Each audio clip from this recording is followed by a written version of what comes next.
अचानक चरवाहे की नजर एक भेड़िए पर पड़ी जो एक बकरी के पीछे दौड़ रहा था। चरवाहा गुस्से में लाल पीला हो गया और लठ लेकर उसकी तरफ लपका।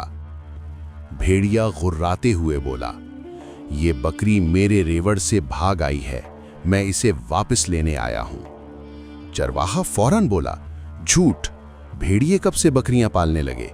ये बकरी मैंने पाली है। जब दोनों की बहस बहुत बढ़ गई तो वो इंसाफ के लिए एक दरवेश के पास पहुंचे। दरवेश ने दोनों की बात गौर से सुनी। फिर उसने बकरी से पूछा, बताओ तुम किसके साथ जाना चाहती हो? बकरी ने चंद लम्हे सोचा, फिर किसी को भी मुंतखब किए बगैर सीधी जंगल की तरफ दौड़ गई। चरवाहा हैरत से बोला, इसने मुझे क्यों नहीं चुना? मैंने ही तो इसे पाला था।